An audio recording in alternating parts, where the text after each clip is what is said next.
Hello and welcome to Jamie TV. Thank you very much for tuning in. In this episode we're going to take a look at the vintage VS4, a short scale bass with a massive sound, a very low street price and pro quality hardware. Now it's not me who's massive, I am in fact very small, and so is this bass. I'm just going to stick on a full size bass so you can see the difference. Okay, let's have a listen to it.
When I first decided to become a rock and roll megastar, I tried out many instruments before I tried out the bass guitar, but as soon as I tried out a bass, I knew it was for me. But that caused a lot of amusement amongst so-called friends because smallest kid in the school year, stupid little girl-sized hands, chooses the biggest instrument.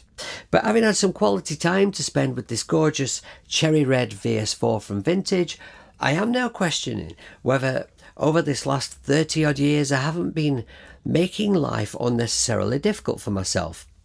I suppose I always presumed that a shorter scale length bass guitar would be lacking something in some way, but the VS4 has proved me completely wrong.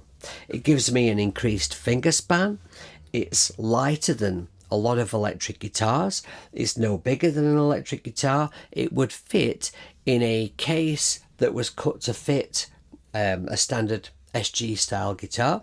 It has a fully intonatable bridge.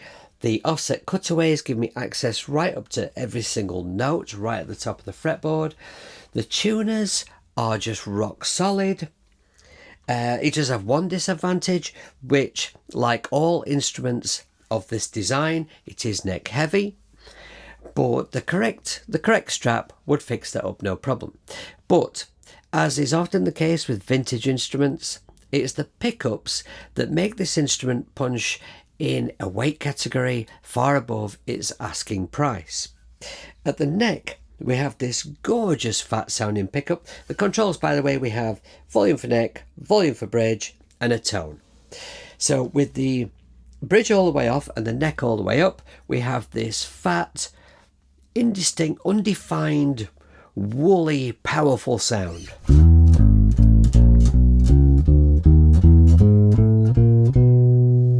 Take that all the way off. Now the bridge all the way up, we have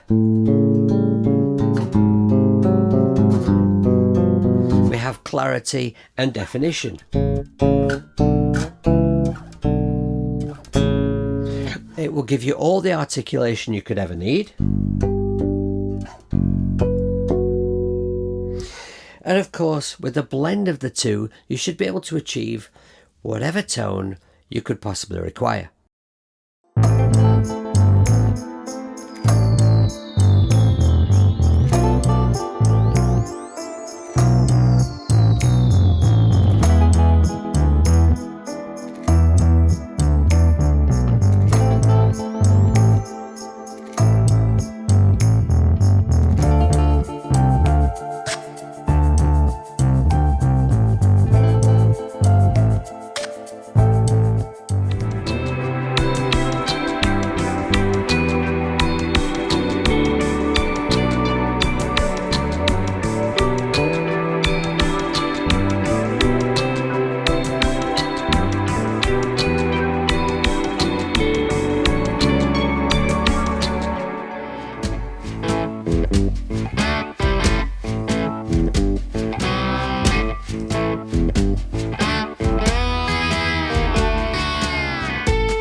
In conclusion, this is an absolutely phenomenal bass guitar that's worth a lot more money than they're asking for it. But who's it for? Well, maybe it's for a youngster, someone who's not yet full grown, or maybe just someone like me who's small and has small hands, because it is very difficult to find a shorter scale bass that's of a pro build quality like this. Maybe it's for a guitar player who is doubling up as bass player, and perhaps it would really suit someone, a musician who's looking to do some bass playing on their home recordings, because this has been great in the studio, because in this small space that I have here with my basses, I'm normally knocking stuff over all the time.